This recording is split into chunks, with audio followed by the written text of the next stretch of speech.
What is going on, everybody? Welcome, Submission Fishing Live. My name is Muto. Glad you can join us. It's a beautiful Thursday, November 11th. It is Veterans Day. So I want to thank all the veterans out there first and foremost. I know a lot of you guys out there. Cal, I know for one in our group. I think Dave Rage too. But yeah, there's everybody that served. My brother-in-law, my father-in-law. I think all my grandparents or my grandfathers, both my grandfathers. So thank you guys. All the guys I train with on jiu-jitsu. Chad, I know you watch this too sometimes. I know you're currently in the service. So thank you, everybody. Thank you for your service, and all you fishermen out there that are also serving. We really appreciate it. So let's not lose focus of that today. It's your guys' day. So if you got any questions, let me know. Let's see the shout outs here. Big Water Yak Fishing. What's going on, dude? First, you made it. You finally made it. You beat Cal. You've been wanting to get a hold of him. Man, Cal's been working that early shift, getting out. Leonard Oos, what's going on, man? Cal, welcome, welcome. Thank you, Cal, again for your service. Oos. Doug Ruben El Sueño, welcome. Good to see you. Eric Lehman, welcome. The Judge. Let's see. Fake name. Brisket prices are too damn high, bro. I'm telling you.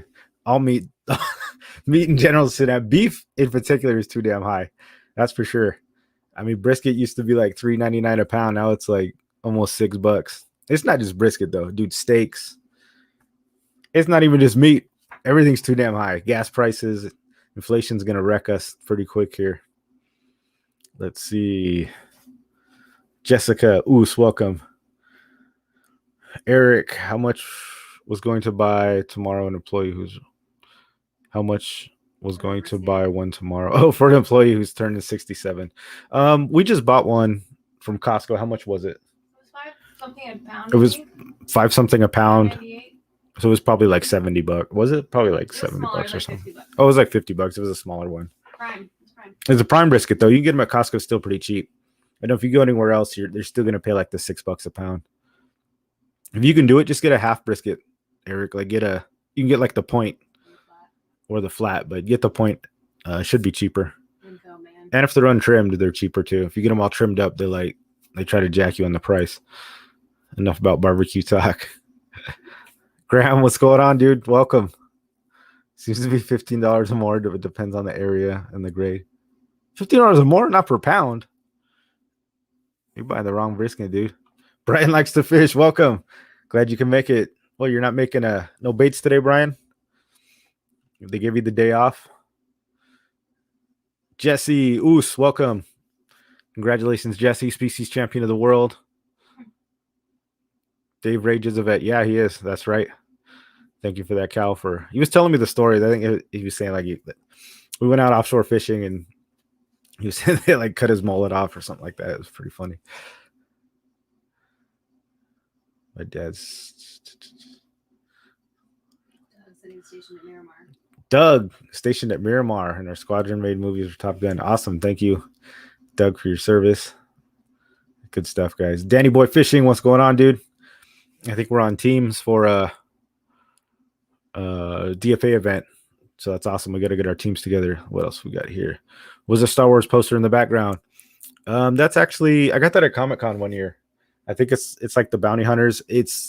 I think it's a replica of like the Tots, the baseball cards. They had a new series of cards coming out, and it was like a replica of one. I've got a few around here somewhere. It was free. It was like one of the free giveaway things. It was just on the floor. I put it up there. Mark G, welcome. Oos. Captain Dan, evening. The pizza man. Shoulder surgery is great, but no fishing for a few months, dude. That's rough. Hopefully you heal up and get back out there with us. Salty Dangler, Oos, welcome. Glad you could join us. Barbecue talk. Yeah, man. I smoke meat probably 5 days a week. Seriously. I cook barbecue like a crazy amount. Let's see here. I think I got everybody. They had a Big Water Yak's wife. Big Water's Yak's wife. You're in here, huh? Is her name in here? He said that they're watching together. Oh, you guys are watching together. Welcome. Glad you can make it. Hopefully you can go out with us one of these times. Let's see. Yeah. So all the veterans out there again, thank you so much. Submission fishing. If you guys see people replying "oos" in the chat, that just means that they like the show. So if you guys could please like the show, share it if you know people that are into fishing. Let's get up to that 1,000 subs is like the goal. That's everybody's goal. Seems like when you get there, you get a bunch of stuff unlocked on YouTube and everything like that. So that's why you constantly hear, the 1,000 thrown around. We're at like 400 something. I've only been doing a few months, so it's pretty good. I can't complain. Happy with the growth. So thank you guys. Thank everybody for that. Let's see here. Not much news on the news list. Fish counts look pretty low. It's like it was slowing down out there. So, but I didn't really see any stories out there that were of note. So nothing on the news. Got the shout outs. Veterans Day, of course. Yeah, so let's see any updates. The kayak. So those of you guys that know, I had some of you guys were asking about my kayak. It took on a leak where it was, I don't know, we don't know if it had a leak. Basically, it was taking on water last time we went out for the bait drop. And I probably bailed about, I would say close to 10 gallons of water out of it. So one important thing, guys, is always carry a pump with you. I have a hand pump. The one I have is like a giant syringe, and it does the job. It takes a lot of water out. So I just stick it in there, pull the water out, squirt it out. But throughout the day, my kayak was listing to like the left-hand side, and I noticed something was up. So I opened the hatch, and there was quite a bit of water in it. So I bailed it out, probably like, I don't know, a gallon, maybe a half gallon or so. And then I kept monitoring it. I thought I was going to have to go in, but it wasn't that bad. Every couple hours, I'd say I'd get maybe a gallon or a half gallon or so. And then towards the end of the day, when I landed, we tilted it up, and there was probably 2 or 3 gallons in there. There was still a lot in the nose, and I had it belted out for a few hours. And I didn't go over any waves or anything. Nothing. I'd launch out of La Jolla and stuff all the time, and I've never had any problems with taking on water, and we were just out in the bay, so there was not a lot of water going in there. So it was kind of weird. Anyways, I took it to Fast Lane. They had it over the weekend, and they're awesome people over there, the Lanes, the family. They tested it, water tested it. They said they put it in the water, had like 2 people jumping on it, and said they couldn't find anything. The bubble tested it, filled the scuppers. I mean, I believe them, obviously. They do their work there. They don't want to put us out. So I don't know what's going to happen. I'm going to take it out this weekend. They couldn't find anything. And like you said, Mr. Lane, he told me just, he's like, don't take it out in La Jolla or anything like that. He wants me to take it out and fish in Mission Bay. So if it has a problem, I can take it into him, which actually makes sense. So I'm definitely going to take it out this weekend. I'll take it easy, take the pump with me. But yeah, that's the update. I got the kayak back, but it's kind of inconclusive. So I don't really know what to think. We checked the drain plugs, obviously the first thing everybody asks about. We checked the drain plugs. We even checked those out on the water. Somebody came by, and checked them when we were out there. Those are all good. I mean, who knows? So that's, I don't really know what to think. I don't think it's a fluke thing, obviously, because I've never seen water like that in the kayak, and I didn't take on any waves, but I don't know. Maybe there was something in the rudder or something that opened up and like sealed itself. So we'll see. That's the story. I'm going to go out Friday. It looks like probably Friday later. So I don't know if any of you guys want to go out. I haven't decided where I want to go yet, but anyways, Fast Lane, those guys are good. They took care of my squeaky drive, which was pretty cool. So they did that on hand. I was just like, hey, what about my drive? I was just BSing with them in the back, and he took care of it, greased it up. That pull tab thing on my my beach wheels had come off. So he put one of those on, replaced that for me. It was cool. My wife bought some stuff from him. So, we hooked him up. They didn't want to charge me for anything. So, we bought some. You can always go in there and buy some things. But every time I go in there, man, we're in the back room in the warehouse, and just me and Ron just BSing for I think we were there like 40 minutes just talking. It is pretty funny. And he knows like Kevin Nakata pretty well and all that. So he's telling me all his stories, and, they're good people. So they always take care of me, at least a few times I've gone in there, and, good stuff. I know Salty just took his yak in there.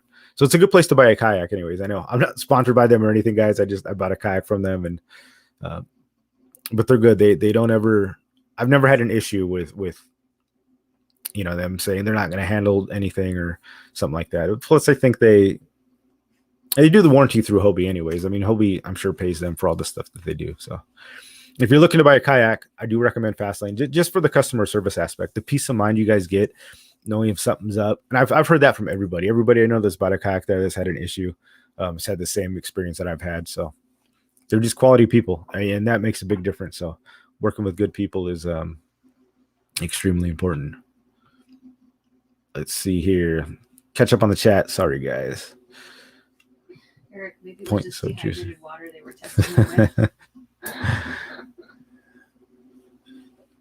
You can slow jig me any day. Be careful what you wish for. Barbecue Talk Live. Yeah, man, I love barbecue. Thank you. Yeah, Jesse, congratulations. Makes me kind of, it was funny. We did the species challenge. Those of you guys that don't know, we were just doing as many species, and it's like, I think I got third place. Cal got second. I thought Cal was going to take it, dude. I thought that was it. But what's interesting, I didn't really hit it. Like, I fished a lot, so I got a lot of species, and I was working for it, but I didn't honestly, I didn't hit it like that hard or put that much into it. Like, we were, it's coming back with Tuesday. I went out with Kevin, Sea Samurai, out on his boat, and there was like smelt. There was bait jumping in the water, and I was like, oh, I should get the sabiki for the sabiki challenge. She's like, oh, you want it? And I was like, no, who cares? Like, it's not that big of a deal. Now that I think about it, it was like there was so many fish, but I wasn't that far behind. I think if I there was a lot of times where we could have got some, and I probably just should have scooped them up. I don't think I was going to get that close, to be honest with you. So it was kind of surprising to me to get third place, as I didn't get any wrasse. Like, I didn't, fish that live bait by like the pilings and stuff like that. I think there was still a lot of fish that could have had. I had a lot of good fish. I had very few like little dink fish. I mean, I had like sheephead, halibut, like yellowfin. There was just like a lot of good fish. It was pretty crazy. I didn't get any lizard fish. I did have a mackerel, so I mean, I had some, but it's a good experience. It's always a good challenge because it forces you to look for stuff you wouldn't normally fish for, and I think that's what the challenge is for. And that's what it's all about. So next time it comes around next year, I really implore a lot of you guys to go do it. It just helps you become a better fisherman. We all tend to specialize in something or do certain things when we fish. So going out and purposefully looking for fish, I think really improves your game. When you can target even the little stuff, when you got to downsize hooks and fish in the jetties and fish in the surf and look for different things, I think it helps your game all around. It really opens your eyes to the things that can get caught and stuff like that. Danny Boy Fishing, yeah, Team Bravo. For those of you guys who don't know, we're Team Bravo. There's Team Alpha, MMFC. So Team Bravo is good, dude. It was me, Jesse, Danny, Kevin Nakata, Fish Perfect, Dave, right? I think that's all of us. But hey, listen, I think all of us in it have won Spotty Bowl. We've won first place. We've all beaten the field at some point. So there's no reason we can't go in there and do really, really well. I think we will. Let's see here. You guys have no idea. This guy would find the best free Comic-Con stuff. Yeah, I would, man. Whenever we went to Comic-Con, it was like, I don't know how I always found the good free stuff, but that is true. Let's see. What kind of smoker do you have? I've got 2 Traegers, Doug. The Timberline, and then one of the older ones. And then I've got a grill. I've got like 3 grills back there. You're just always cooking. Barbecue with the Mutos. Yeah, dude. I'm always cooking barbecue. We should have a get together. Kiwi, what's going on, dude? Welcome back. Good to see you. Just took off some chimichurri chicken and asparagus. Well done, Salty. I like that. Let's see. Big Yak, how come you didn't come fishing with us last Friday night? I'm not huge into night fishing, to be honest with you. It's not really the night fishing in general. I'm just not really a night person. I'm definitely, personally, I'm just a morning person. I get up early. I go to bed early. So it's not ideal that I'm out at night. I'm like a bird. When the sun goes down, like I'm done. You know how they just put like the blanket over the cage and the bird goes to sleep? I'm like the same way. Or the hamsters, right? They're the same. Once the sun goes down, I'm like, my body instantly starts just shutting down. But morning comes around, 5 a.m., 5:30. It's like I'm up. I'm training. It's go time. But I'm just a morning person in general. That's why I don't do nights too much. I've done it a few times. If it's like a special thing, I'll do it with the group. I think we did it once this year. But this Friday, I'm going to fish later tomorrow because I have an event Saturday, so I won't be around this weekend. So I think I'm going to go out tomorrow and probably later. I don't think I'm going to stay out super late, but I'll probably get out there probably afternoon, like 2 o'clock or something like that, maybe 1 or 2, because if I go out there at 1 and fish to like 7, that'd probably be pretty good. So like night, but not super night, you know. Let's see here.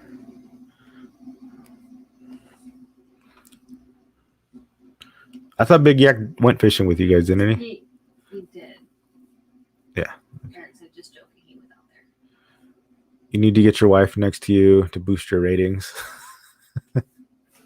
She's right here, guys. I told her that. I'm like, look, if you want to blow up the YouTube, put a bikini on. We'll go out, just hold the fish up, throw it in the thumbnail. And that's like, seriously, that's 100,000 views guaranteed. It's like, throw something skimpy on, hold up the fish, act like you caught it, and then it gets clicks. You're not lying, dude. That probably would boost the views. Straight up solicitation. That's false advertising right there. How many of those people you think catch those fish? Probably not very many. There's some chicks out there that do, like who is it? Darcizzle, I think. There are some of those female fishermen. They do slay. But it's not all. We can't fault them all. Let's see. G Marie Muto Oos. Welcome, Miss Muto. I guess I call her mom. You guys can call her Miss Muto. Let's see here. Our wife will feel comfortable watching your show. Let's see. Anybody new? I gave John. Leonard wanted to know how far from the beach you pulled your kayak. Maybe water gone. Man, this chat's blowing up. I can't even keep up. Let me summarize for you. Let's see here. Some people love fast lane. Apparently, some people had bad experience. Some people had bad experiences in fast lane. That's good to know. Yeah, nobody's perfect for sure. Some people like OEX, but some other people. OEX, yeah, I've heard good things about OEX. I've never been there. My personal experience in fast lane has been good. Yeah. Kiwi Reacts, I just got me a fish roll for my birthday. Bro, that thing's amazing. Awesome, dude. Congratulations. Heck yeah. Doug says, good luck to all the Salty Ranzata. Yeah, bro. He got going, man. We were talking about like churches and church groups, and he was giving us like apps to watch and all these shows. He's a cool guy though. It was fun stuff. Doug says, good luck to all the Swordfish fishermen at the IGFA tournament tomorrow and Saturday. Oh, so there is a tournament Saturday? Tomorrow and Saturday. Yeah, good luck to you guys. Let's see here. I think I'm caught up. All Night Hider, did you say hi? All Nighter Hider, welcome, man. Welcome. He's a night guy, he says. You're a night guy. Eric is all day and all night. Yeah, Eric's all day and all night. Like I said, we already had the challenge. Kevin Nakata, Eric Lehman. I want to see who outfishes each other. Both those guys I know I fished with all day, and then they just went out later. The Fast Lane have any outbacks in stock? Yeah, I think they did. We went out there, Danny. They had looks like they had a bunch just come in. They had some pro anglers there for sure. Let's see. I prefer day and night. What's up, Dave Rage? Welcome. Checking in, but you can't stay. Hey, thanks for stopping in, man. I appreciate it. Mark G, did I say what's up to you? I think I did. All right, guys. Let's see what we got on the thing. Veterans Day. Awesome. Yeah, you guys got the kayak update. Species challenge wrap up. Yeah. Jesse, he's in here in the chat. He got number 1. Cal got number 2. I got number 3. Dave Rage, number 4. Who got 5th? I don't think I was paying attention. Was it Brian? Brian likes to fish. So if you guys send him any questions catching species, ask these guys in here if you guys want to target something. I know Coach is out fishing, but he's like the species master too. Let's see. Yeah. So this week, Tuesday, I went out fishing with Kevin, Kevin Nakata, fishing rep on Instagram. Check out his channel. He's representing Savage Gear and I think Bubba fishing products. So go check his stuff out. He took us out on his boat. And he's got like a 22-foot skipjack, and we went out looking for tuna, and it was a pretty good day. We left in the morning, like 5 a.m. He gave me the call. I think it was Sunday night. He was like, hey, can you make it out? It was a Monday, and I'm like, yeah, sure, let's go. So I hopped on his boat at like 5, and we went pretty far. We went past the 9. I don't really know all the areas, but it was a couple-hour ride, like a 3-4 hour ride out there. And you guys want to fish with Kevin. I mean, that dude he wants the big stuff. We found a boil of we found tuna. We actually found bluefin tuna not that far out, just south of the San Clemente Islands, and they were boiling. It was looking pretty good. We left boiling tuna because they were too small. I didn't leave the tuna. Kevin left the tuna, and he was like, "Hey, I don't want these tuna. I don't want to sit here and mess around with them." So he wanted to get the bigger ones. So we went like another hour and a half. I mean, he's driving. I'm like, whatever, it's cool.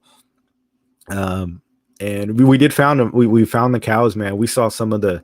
We didn't hook on any of them. Kevin got bit, but he lost them. We found some donkeys, dude, and some of these had to have been 200 pounds. We couldn't get any boils, but we were just chasing the birds. We were following the birds around. But watching some of these tunas, we saw some of them flying out of the water that were just massive. We were trying out some of the Savage gear. I think they're called Mac sticks. They look like little miniature mackerels, and we were jerking them, kind of working them like, poppers back and forth. And man, he had one, and then he yanked it away, and it actually bit the lure. We thought he was hooked up, but it bit it, and it didn't hook it, in the two trebles. They just weren't, they were just bluefin being bluefin, they just weren't ready to bite. They were out there, they were eating bait, but they never boiled the bait. They'd bring a little bit up, they'd eat, but they wouldn't devour it, man. It's so frustrating. That's just how bluefin are. It's like, they're so hard to catch, man. Those big tuna are freaking crazy. So we went out looking for bluefin. We didn't get any tuna. We did get some rockfish. I caught huge bocaccio. I got a bunch of starries, and we went out to this area, and it was just awesome. So we were the only ones out there. Obviously, it's kind of eerie when you're out there, chasing bluefin and looking for other fish. We were the only boat you can see for miles. It was, like I said, it was a Monday, middle of the week. Nobody else was out there. There was no other boats in sight. You couldn't see land, and just two dudes sitting on a boat fishing. But it was a good time. We were pulling up rockfish. I was jigging rockfish. Kevin was working his line through jig, his Savage gear jig, and we're just smashing it. I caught a probably, I would say, like a 15-pound cow cod rockfish. You guys, this thing was freaking huge. The cow cods, obviously, you can't catch. They're illegal. So we just left it where it was, unhooked it, sent it back down. So unfortunately for that one, it was a huge fight, dude. I was just jigging, popping it probably on the third pop, and I was on my slow pitch jig, and this thing just went bendo, and I had a 2-speed reel, and it was like, I thought I was hooked on the ground. I was like, oh, dude, I got California.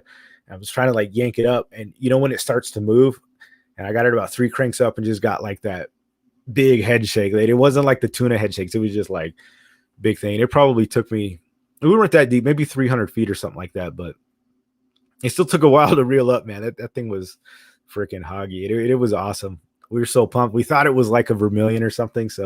But then as it got closer, we realized it was a cow cod, and, had to let it go. We weren't targeting those, obviously, but the bocaccio were huge. Caught a 22-inch bocaccio out there on the jigs. Everything I caught on the jigs. He caught his on the jigs too. Some pretty big starries, but big fish out there, man. It's not like, a lot of the shore area where big ones like 13 inches or something. That they were freaking hogs. We stayed out late. I was looking for the tuna. We came back in. Probably got home at like 7. So it was a good 12 hours on the water. So more than that. But it was good stuff, man. I always love going out with people like Kevin. They teach you so much. He's like a professional guide, and he's got so much knowledge. So anytime you can go out from them, just to learn and have a good time. It was good stuff. All right. So that was Monday. That was this Monday. Let's see. Michael Raven, happy belated birthday, Kevin. All-nighter hider, tarpon, jacks, manatee today here in Miami. Gonna buy a setup and fish after the conference. That's interesting. I want to talk to you, hider, about that for a minute. Let's see. Muto needs to do some catch and clean and cook videos. Yeah, dude, I'm down. I actually did film one cooking some fish. I got an update on that too. Just got my fish bro for my birthday. Oh yeah, we hit you on that. So are any of you guys familiar with Florida fishing, or where to go in Florida? I'm actually going out there probably early next year to look at some properties. I want to buy a place in Florida. We looked at some. I looked at one today that has like its own personal dock and everything. You can get out to the water. Like, it's pretty freaking awesome. But we don't know do I go Jacksonville, Sarasota? I have no clue. All I know is I want to fish. I want to have something there I can probably rent out and then use when I want to. But if any of you guys have any insight in Florida, which way to be, I know this is the part that's the Gulf, right? That connects to, what is that? Mississippi, Louisiana, and then there's like the Texas Gulf, and then you've got the whole part on the east, which is pretty much the Atlantic. But I've never really fished out there. Fished the Atlantic once, but it wasn't in Florida. I hear there's great fishing there, but if any of you guys got any insight, as to where to go in Florida, I'd love to hear you out, or some places I can check out when I go out there. Boat update. Boat's coming. I just asked Jessica today if she'd heard anything from the guy. I think it was about 2-3 weeks ago. He said 2 or 3 weeks. So it's coming up. I'm going to have to call him. I haven't heard from him. So Next week we can bug him. hopefully he's there. Next week I'll bug him if I haven't heard anything. He's still within that window. So He's still within the window. Yeah. I don't want to bug him too much, right? Be that guy where it's like, hey, where's the boat? Where's the boat? When it has it, he said 2-3 weeks. I mean, we'll give him 3 weeks. And then he said before Thanksgiving. he said before Thanksgiving. But we're getting close. It's creeping up. East side of Florida is the best for investment property. That's good, Hyder, because I was actually looking at one on the east side of Florida. It looked like a pretty good deal. So I'll have to check that out for sure. Let's see here. Yeah, Saturday. So we hit Kevin on Monday, and then Saturday, I went out with Brian Likes to Fish. So shout out to Brian. We had a good time. He let me drive his boat. We went out there, and because he knows I'm getting a boat, that it segues in pretty well about the boat update. And he let me back the trailer in, took the boat out. He let me drive it all day. The only time he took control of it is when we ran it aground in the South Bay. But he told me where to go, and I was in it. We hit the ground, and then so he kind of took control and backed us out. And there was a pontoon boat that was stuck, and that's what gave it away. The tide was so big this Saturday, and it receded big time, and there was a boat stuck that was run aground. But we went everywhere. Went out to the pipe, killed the sheep's head all day. We probably could have stayed there all day and we were getting so tired of catching the sheep head. We were just throwing them back, got some perch. Then we went into the bay. It was like Brian was saying on the show, we pretty much called our shot, man, where he was like, let's go to South Bay. We were hitting the species thing. He put me on some rays. We got some round rays. Like he said, then we went into this channel. He's like, let's see if we can find halibut. I caught a halibut in there. Then we went spotties. We caught spotties. So it was nice. The only thing we didn't get was the sharks. We did go to South Bay and we were looking for sharks, but it wasn't nothing out there. We tried it a little bit. We were doing cut bait, like shrimp and squid for the sharks, Carolina rigs. Nothing big on the shark. So we did strike out on that one. But then later we went there's this area in the bay where the cruise ships land. It's kind of by where like the Star of India is. Those of you guys that know in San Diego Bay. And there was no cruise ships there. And normally this place is pretty locked down. And it's just tons of pilings and really huge structure, man. Because these pilings are huge and they're deep and it's everywhere. And the big fenders and the buoys, that keep the boats off. I mean, these things were bigger than Brian's boat. They were huge. But there was no boats there, which was pretty rare. So we snuck up in there and just fished it. Nobody bugged us, and we probably got a good 30 minutes there and just slow pitched the hell out of the pilings and got a bunch of fish. I forget how much we had. I think we got like a 60 fish day or something like that. But yeah, Brian, dude, that was crazy. There was mud like flying out of the back, and we were like, oh no, something's wrong. But yeah, man, that was sketch. So Brian took over for that part. But yeah, Brian, thank you so much, dude. I appreciate you teaching me. He was showing me, kind of where to go and how to aim for the back end of boats. He let me pull it into his trailer. I'm like, sure, you want to let me do this? So I appreciate that, dude. It was like that kind of training. Just that one day being out gave me a ton of confidence, dude. Like honestly, like towards the end, it was just like hop in, turn the key. I was taking off, hitting it, and it just felt a lot more comfortable. So he was telling me what to do, what not to do, and you can't put a price on that, dude. So that was super valuable to me, even though the fishing was super fun. I can't understate how much that really did help me. So thank you for that, and I really appreciate it. Yeah, pontoon's still out there stuck. Is it, or did it come off? It had to have come off. Dude, yeah, that guy, he was in trouble. He was like, the motor was running and the tide was going down. I don't know if you guys saw the tide swing on Saturday, but it was huge. It was like negative. I think it went like negative 2 feet or something. And that water was rushing so hard. That was kind of a tricky part too. We tried to hit like the power lines and the water was just, the current was so much. We couldn't even even with like the spot lock, it was hard to fish. We were throwing, I had like a 6-ounce or a 60-ounce jig, and current was just sweeping it away. Like we tried to go in. So that's why we went a little deeper, and we hit some docks and stuff like that. Oh yeah, we did hit the docks over there, some kind of unnamed docks. But definitely trying to get some repeat from the big tide swing. It was pretty crazy. But it was still good. Still good stuff. Zachary Riggs, what's going on, dude? Ooh, welcome. Glad you can join us. I always love seeing you out there. One of my best friends is buying a property out there too. He has the same interest we do. I'll ask him as well. Yeah, dude. Let me know. I need those Florida hot tips. Hyder says boats are piloted, not driven. Boats are piloted, not driven. There you go, man. I'm still a noob. Is that like the when you're like in the insider lingo, like if you call, like I know firearms, like if somebody calls if you're in like the shooting community and you call a firearm, like, or if you call it a clip instead of a magazine, people like they lose their minds and they'll be like, it's not a clip, it's a magazine. So what is it? It's not driven, it's piloted. I'll remember that. I don't want to get ripped. I don't want to be that guy out there saying I drove a boat. I piloted a boat. I piloted Brian's boat this weekend. True friends tell you if there's stuff in your teeth. That's true. Use the wrong That's true. True friends tell you if you got stuff in your teeth or if you're using the wrong words. That is true. Thank you for correcting me there. I put the boat on the trailer like a boss. Dude, I was nervous. He was like, give it gas. And I'm like, you sure? He's like, yeah, give it more gas. I'm like, okay. It felt so unnatural, like gassing a boat onto something solid. You know what I mean? It was like, it felt really weird. Eric headed to Borrego this weekend to do some hiking with my wife. You're not going to go fishing? It's going to be hot out there. Dude, it was hot today. It'll be hotter tomorrow. Stop by the Marlin Club Saturday for happy hour. Who, everybody? Captain Dan. And you tie up the boat with lines, not ropes. Interesting. That's good, man. I need to know this stuff, right? Listen, I'm already aware. I'm going to be that guy out there, right? That's like, when you go out, and I'm gonna be the guy that gets his hands thrown up. Where you're like, people are like, "What are you doing?"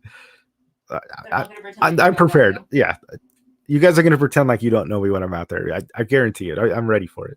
But you got to learn, right? I'm not afraid to learn things. You got to try it, even if I don't know how to do something. I'm gonna go out there and do it anyways until I master it. So it's not a big deal. I actually like sucking at things because then you get better at things. You ever done something that you suck at and you're excited about it because it's something. It's not that I like sucking at things. I like getting good at and mastering things, if that makes sense. Sometimes I'll do something new and I'm terrible at, and I'm excited because now I can grow and learn it and then get good at it. The challenge of like learning something and being better is something I find I really enjoy. Like shooting bows and arrows. It goes for anything, yeah. Bows and arrows, jiu-jitsu, fishing, pretty much anything in life.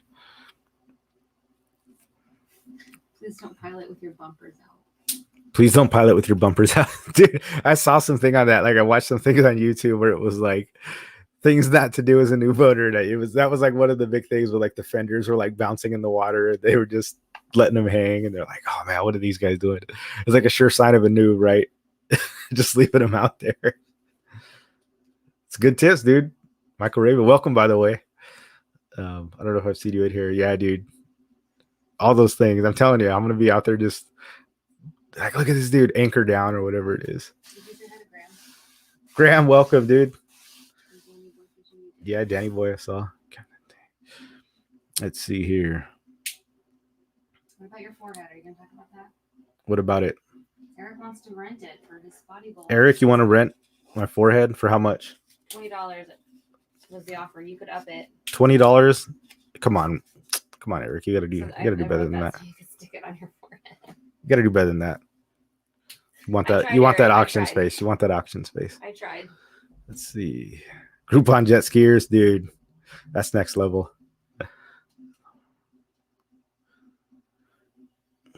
Doug Rubin, the Marlin Club is the official way station for the tournament this weekend. Oh, okay. I won't be around this weekend, unfortunately. I've got going to something up in LA. I might be back Sunday, though. Let's see here. So, we got the fishing. We hit Brian, Kevin Nakata. What was that? He's upped it to $50. $50? I don't know. it's not that big of a forehead. That's pretty good. I mean, it's not that much forehead. I am bald, but let's see. Yeah, so okay, you guys. One thing I did do was, you know how last week, I've got some good stuff for you guys here. Some science. I know you guys like the science projects. I went out and caught the rockfish this Saturday with Kevin, and one thing I was able to do. Sorry, I'm trying to do my screen share here. Remember last week I talked about the ikejime, the killing the fish, which is basically severing the brain so that they stop moving around, and then you bleed them so that the bleeding is something we've always done, but you bleed them, you kill the brain so that the cortisol and the lactic acid and everything doesn't get into the meat, right? And then you bleed them so that the blood doesn't get into the meat and it preserves them. So I caught 2 stories Monday, and one I killed with the ikejime, give it the head spike, stirred it around like it did its thing. It died real quick, and then I bled it. And we had one story that inadvertently just got tossed in the ice bag. It wasn't killed with the spike. It wasn't. So basically it died of like the commercial death. It was died of the suffocation that we had talked about. This is let's see here. See if I can bring this up for you guys.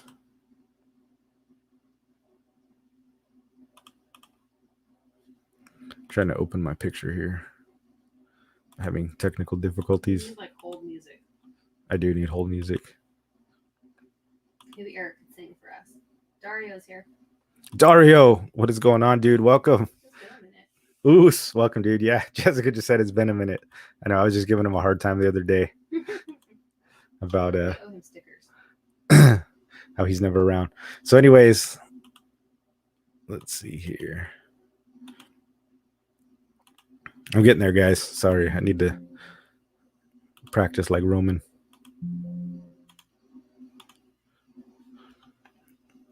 Okay, so here we go. Here we go, I promise. So we had the ikejime fish, right? I went over that last show. So if you guys didn't see last show, go check it out. And this is the difference in the fish, which was pretty freaking crazy. These are the same fish, caught at the same time. Pretty much the same conditions. They were caught in the same spot. I mean, they were caught in different times from each other. But if you can see here, this was the one, obviously on the left, that was just left. It was just thrown in the bag. It wasn't killed quickly. It just had its kind of suffocation death. And this one on the right is the one that I killed with ikejime. I gave it the spike to the brain, and then I bled it immediately. But just look at the difference between the two meats here. And these are the same fish. And I thought these results were pretty shocking. Even look at the meat inside of the one on the right and then the one on the left. You can see the blood that was all left in there. This one was not blood. It didn't have the gills cut or anything. And you can still see, just look how pink the skin is. And this one is just like perfectly white. And then the meat is just totally white. That's pretty telling evidence. I mean, the comparison was like, it was pretty shocking to me, to be honest with you. You know, I had talked about it and then I did it. And I think the proof is in the pudding about the difference that it makes when you spike a fish and then bleed it out. So this was the science project. Now, the thing was, what's even more interesting is we cooked the fish. So I don't know if this has more to do with just sushi, because I know it's a sushi thing. Like when you look in Japan and they want the ikejime killed fish, it's usually sushi restaurants. And now you can see why they want it like that, right? Just if you're eating this sashimi or eating it raw, I mean, just look at the difference at what you're getting. If you're getting served this at the table or this one, it's like night and day with the same fish. But one of the things that we did was that we cooked the fish, right? So here's the shocking thing. We pan fried them up, cooked them the same way, and then we did a blind taste test. So obviously she couldn't see, she didn't know which one was which. So I mixed them up and then she tried them. And then I did a blind test. I showed her which ones were which. And then she ate them. And then we had our buddy, my friend was with us too. And then he did the blind taste test and he ate them too. Although the interesting thing was, me and Jessica both liked the taste of the bloody fish better, and my buddy liked the taste of the Ikejime fish better. So I don't know if it's if the cooking. I think if you cook it, maybe it doesn't make a big difference. Obviously, the presentation and the look is night and day. You can see, but the one that wasn't bled was a lot more firm, and I think that was the thing. That was one thing Jessica really narrowed in on, was that the Ikejime fish was a lot more soft, and it didn't have the same texture. So I think we both kind of liked the firmer fish, but I thought the bloody fish had a better flavor to it, which is crazy. I thought it would have totally been the other way around. But my friend, he really liked the Ikejime fish better, and he knew. So we told him this is the same fish, but they're different. But he like really liked the Ikejime fish. He was like, "Oh, this one's way better. I like." And he was just like, "There's something about this one that I like. I don't know what it is. I like this." So he liked that one better, and instinctively we like the other one better. So it is what it is. Obviously it does make a difference. The proof is in the pudding with the pictures. I don't think you can debate that at all. It does do something. Whether or not the taste is different, I think that's subjective. I think cooking it probably doesn't matter so much, to be honest with you. I think if you were going to eat these in ceviche or sushi, or eat them raw or poke or something like that, I think it would be a huge difference with the getting the blood out. But I think cooking it kind of nullified some of that. So that was just an experiment we did. And I know we talked about it last week, so I'm glad you guys can see the difference. But I mean, it was freaking shocking to me how much different that was. Let's see if you have your catch up on the chat here, guys. All-nighter hider, we bleed our salmon. Is last season. My deckmate left early again, so most of it was up to me. I must have bled 10,000 fish or so. Yeah, I've always bled fish, man. I think it's important for sure. 10,000, that's next level though. I mean, I bleed like 3 fish. That's a lot. And it's funny because we were talking about how commercial fishing typically don't typically bleed the fish. Now, even though the taste was different, there is one thing to understand, is that when the fish is brained and bled, the preservation is supposed to be a big thing too. We ate these, I think, the very next day, so it wasn't that big of a thing. I filleted them pretty quick, but it's my understanding that when you take care of them like that, and you have this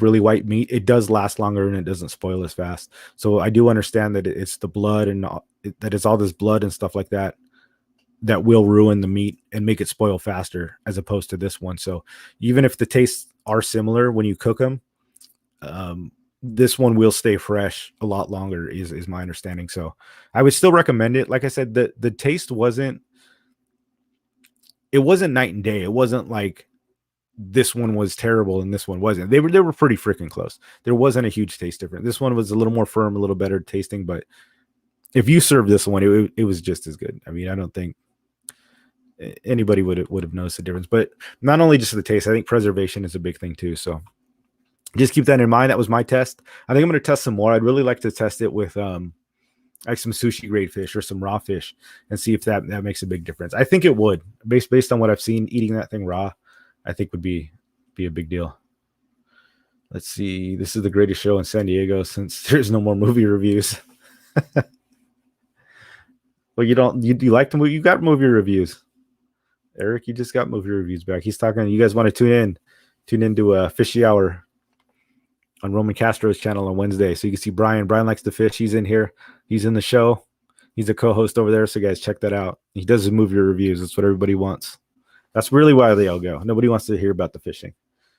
They just show up for the movie reviews at the end. What's the best way to kill your fish after you catch it? So that was it, Doug. You head spike it and then cut the gills. Put it on ice. Is the best way. If you don't have I've just started doing the whole brain spike thing because I read about it, so I wanted to try it. But cut the gills for sure. Get the blood out. That's the key. Or cut just under the gills and then the artery. You just want to bleed it. You can cut the tail. I've seen the tail base too, and then put it in the water, because the water will help the blood not coagulate. Because it'll what's the word I'm looking for? It'll coagulate fast. It'll start clogging itself up. So once you cut it, put it in the water and shake it. You can even like run your hand like through the fish, like through the spine, and it'll help push the blood out. But get the blood out of the fish, guys. That's one of the best ways. The best way to kill it is just brain spike it. Put the spike right in its brain. It'll die almost instantly. You know, you can bang it on the head. It'll suffer a little bit. It'll knock it out. But even when you cut the gills, it's not an instant kill, you know, and that's why the whole thing with the ikejime is that even when you cut the gills, the idea is that the fish is still alive and it's still struggling as it dies, which increases the lactic acid and cortisol. So that's why they say the brain spike is the best way to kill it. It's instant. I mean, they go out quick. They shake real fast and then they're done. But then the heart keeps beating, so you got to brain spike it and then gill it. If you have your fish ring, is it not better to keep the fish alive on the stringer than it is to bleed them before going into shore, or bleed them right away? It depends. If you have ice, Jesse, I would say kill it. Kill it and put it on ice as fast as you can. If you can keep it alive, obviously, yeah. I mean, a live fish is still great. You know, everything's functioning, but you also don't want it stressed out. So that's something to think of too. So that's not really a good thing. Is when the fish is stressed out is what they say is causing some of the bad meat, is when it's, you know, it's stressed out, it's tensed up. Because even when it's on the stringer, if it's trying to get away, you know, it's just creating all that work on the meat in the muscle. I mean, all that meat is muscle. So you don't want the cortisol and lactic acid build up in the muscle. So I think even if you have it on the stringer, even when it's alive, it's not a good thing. I think that's why I read somewhere like, if you can get a tuna quicker and just put it out of its misery, it's better than if it just, you know, if you're working it for 2 hours, it's the same thing. The muscles just really overwork itself. So I would say if you're going to keep it, kill it and put it on ice. I think that's the fastest thing, because the ice will preserve it instantly. Once you get it below a certain temperature, I think you're good to go. So it's my understanding is less stress to the fish is the best for the meat. Again, I'm not an expert. I'm still learning this too, but that's the way I do it. You should bleed any fish you're planning to keep. Should you bleed any fish you're planning to keep? Zach, I do. Yes, absolutely. Trout. Yeah, get the blood out for sure. I don't think it matters. Sand bass, trout, calico, halibut. It's pretty standard practice is to bleed it. Because the blood causes, like I said, it causes oxidation. And a lot of the bad tasting stuff is typically in the blood. And it causes the meat to rot and stuff too. So just get the blood out. If you're going to catch anything, doesn't matter. Mackerels, jackmats, cut the head off, bleed it out. Yeah. Or do the gills for sure. When we Brian asked if you ate the fish. Captain Dan, Zach, when we shoot a fish, we dispatch them in the water before it goes on the boat. Yeah. There you go. What was that? Brian wanted to know if you ate the sheep head and how did it taste after being in the live well. If you don't have a cold bag, is it better to keep them on a game clip? Yeah, Zach, keep them in the water for sure. Just watch out for the sea lions. That's a serious thing. I had a halibut jacked off on one of those. Just snap the clip right off, and that could be dangerous too if they get the clip and flip your kayak or something. You know, if like the sea lion bites the clip. But yeah, definitely game clip, because the water it typically is going to be colder in the water than it is in the air temperature. If you're going to throw it on your boat, you can do like towels on it and stuff like that. But if you don't have a cold bag and you don't have ice, yeah, keep it on a game clip. Just keep it submerged. I've done that before too. It's not ideal, but it's definitely better. Any little thing you can do, you know what I mean, to improve it is definitely the key. Sound fishing. Oos, what's going on, dude? Welcome. Glad you can make it. Brian likes the fish. Question: did you eat the sheep's head we caught? How did it taste after being in the live well? It was good. Yeah, so Brian, we caught a fish and threw it in the live well. He didn't have any ice or anything. We just circulated water through it. But I did cut the gills, bled it out. It was good. I think it was fine. We ate that the same day I ate the starries that we made these ones. I have so much fish. It was just like, it cooked it up. So I made sheephead, made starry. I still got some boccaccio in there, but yeah, it was good, Brian. And sheephead has that very, very soft texture too. I don't know if any of you guys have had that, but it's I don't want to say mushy, but it's not flaky either. It's in between like flaky and mushy, but it's got that good, that super good taste.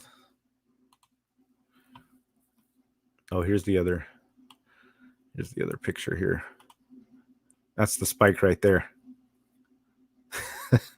So that was how it's done. This was one of the boccaccios. This wasn't the starry, but just hit them right in the brain, man. They go out. That's the new spike I got. Just got on Amazon. So Just get rid of them quick.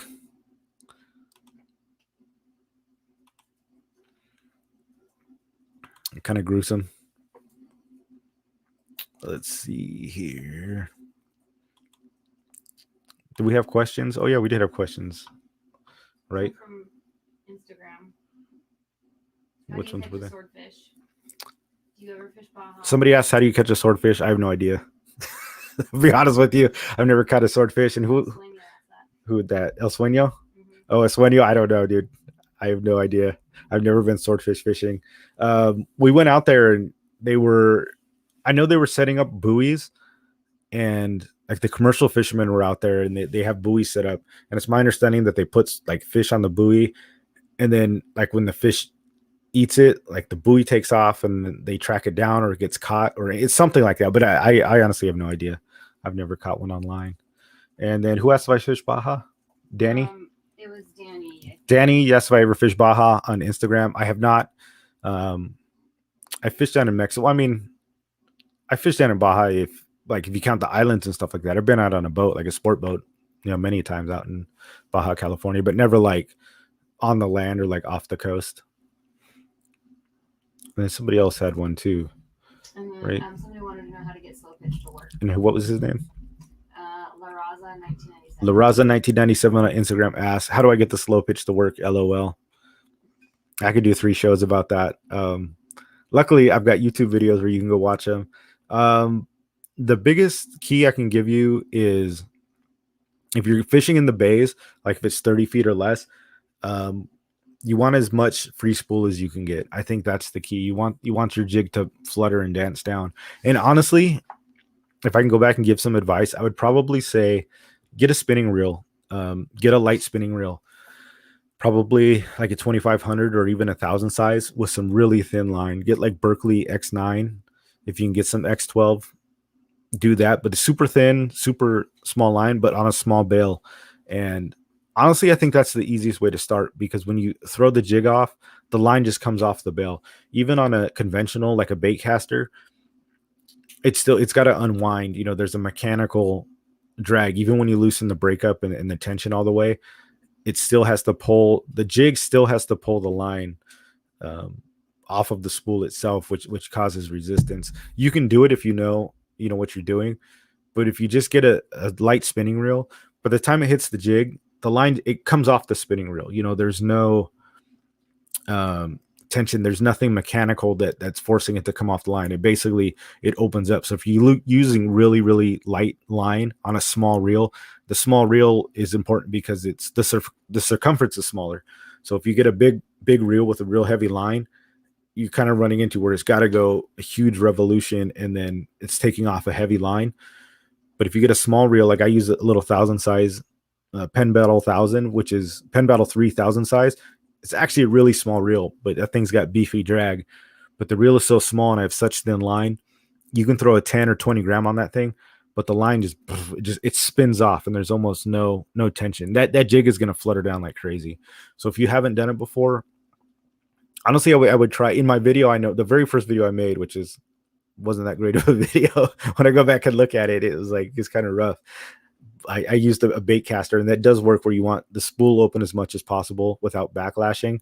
But honestly, if I could go back and give advice to a beginner, it would probably be to get a light spinning setup, even on like a Phoenix feather, because then you can pop it off the bottom too, for the base certainly. So you're not dealing with the resistance so much on a spinning reel. So I would say get spinning reel on a really light rod and throw some micro jigs at like 12, 15 feet. And I think you'll do really well.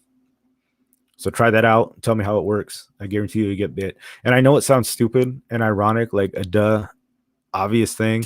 There has to be fish there. It sounds dumb, but during vertical fishing, it's not a prospecting fishing practice. When you're using like the cool baits underspin, what's good about that is you can fan a huge area. If you're on a kayak, even a dock or the shore or a boat, you can cast it out. Even from the shore, you got a 180-degree cast. If you're on a kayak, you can go 360. You're on a boat, you can go 360. You can send one out hundreds of feet and reel it in. you can search for areas. You're sending an underspin out 200 feet, you reel it in slow, you've covered that whole area. Go 5 feet over, cast it again. It's really great for prospecting. With vertical fishing, it's good for prospecting, but only like when you're on top of a rock pile. So you're not going to cast one out and reel it in. It doesn't work. You can get like some shore jigs where you can pop them and they'll flutter down. So there is a way to do it, but it's not real beginner friendly and it's kind of tough. So slow jigging is like, it's freaking awesome when you know there's fish at a place, because they'll typically bite it when they won't bite other things. And that's what I found. When fish are super finicky, you get a reaction bite with the slow pitch jigs, which I don't think a lot of other jigs get. But you got to make sure there's fish there. So usually if you do like a couple drops, 2-3 drops, and you don't get bit, just go somewhere else, because they're probably not there. If you know where there is fish and they're being finicky, I think the slow pitch will get bit. So I know it's kind of dumb to say make sure there's fish, but it kind of has to be said if you're just dipping it wherever. But more than anything, it's the prospecting thing. It's not a great jig if you're looking for fish. It's not a great jig. I bust out the slow pitch jig when I know there's fish in a spot, right? It's like I fished this place before, I know there's fish there. That's when I pull out the slow pitch jig. And you can prospect from it, but you got to make sure there's like that you've got structure or something. So you've almost got to be right on top of it. Like video game fishing, it's great. If you see a rock pile, dump it, and if there's a fish there, you'll get bit. If you're not sure where there's fish, bust out the cool baits and just fan it until you find fish.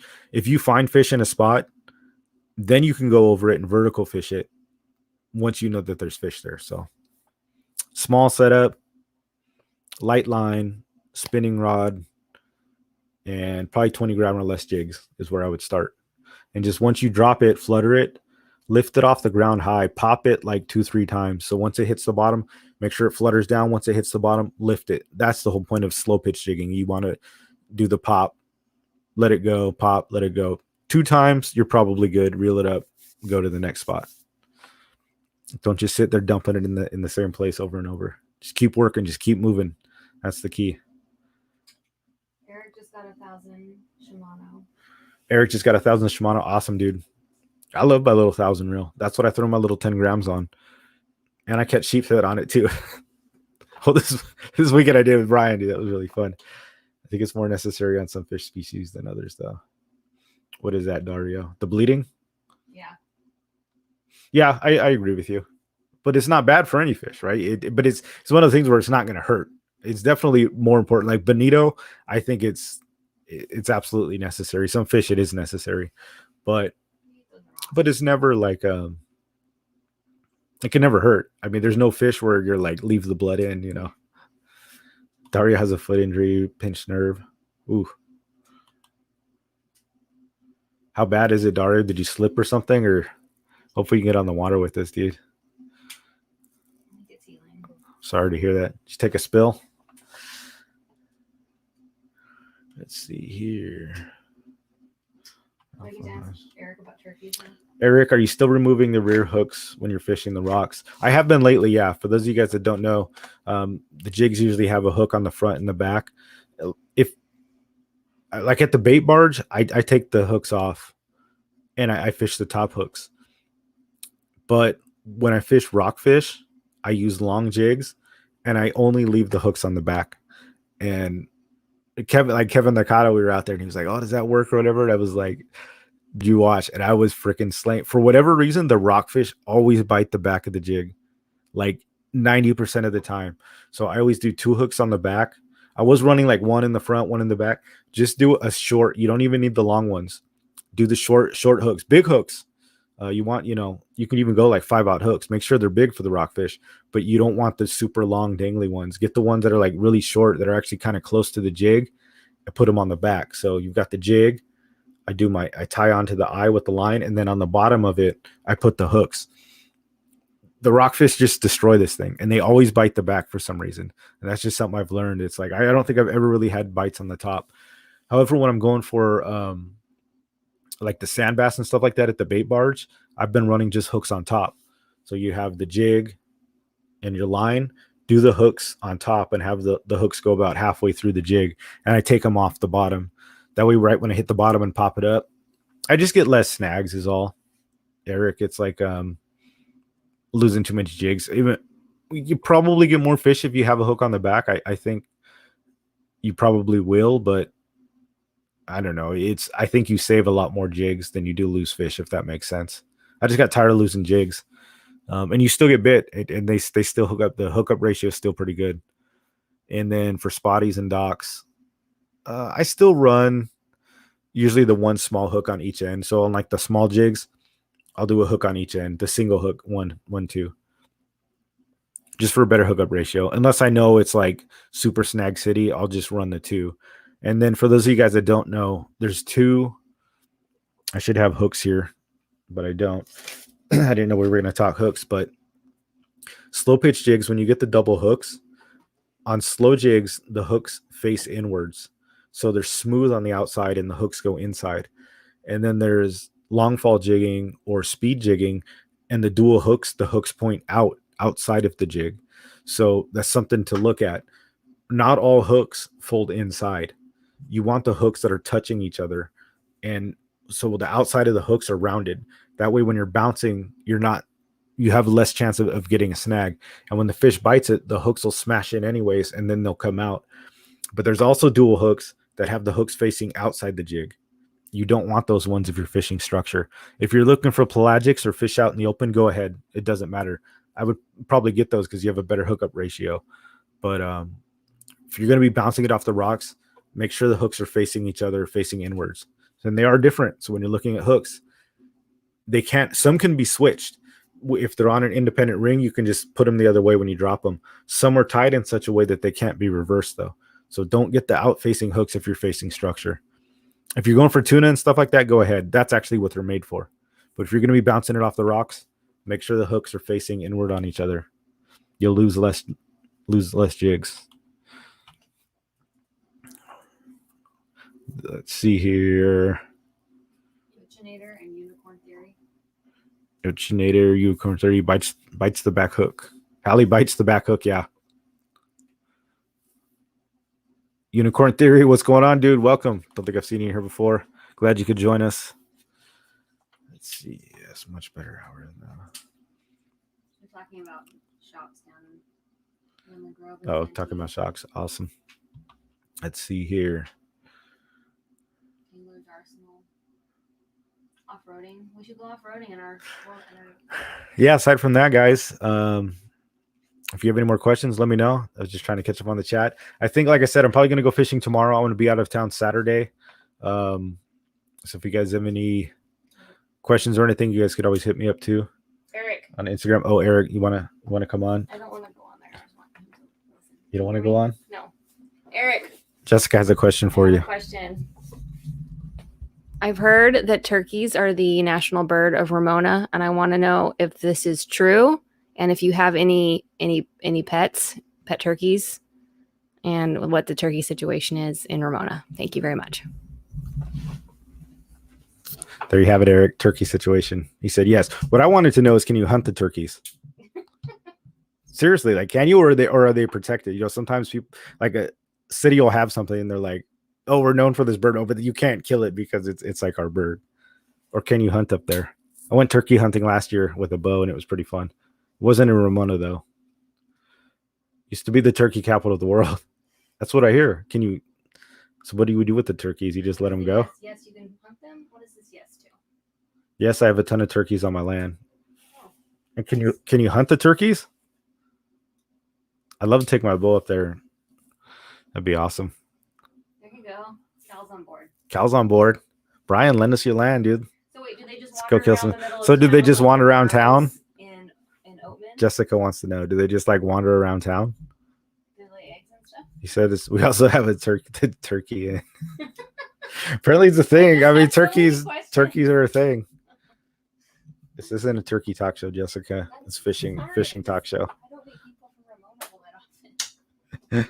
Oh, Jessica says she doesn't meet people from Ramona all that often. So you guys are like, you guys are foreign to her.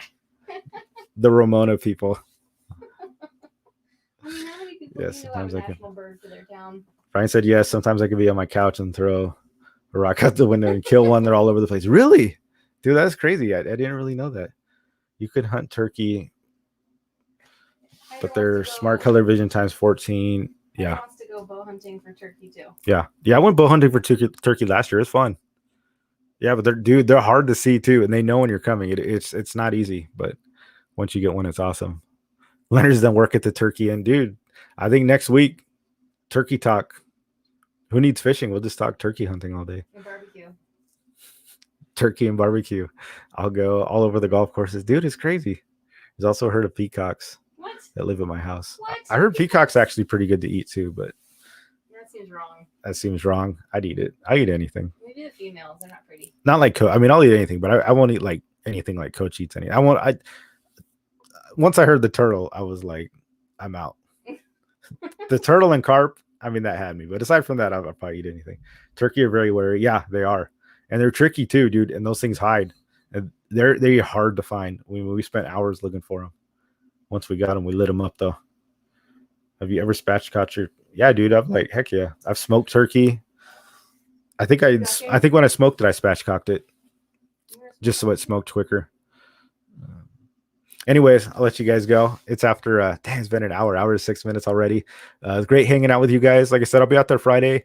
I'm not sure where I'm fishing yet. I know most of you guys will probably be out there Saturday, Sunday. So have fun, enjoy, tell us what you're fishing for. Prepare for spotty bulls coming up.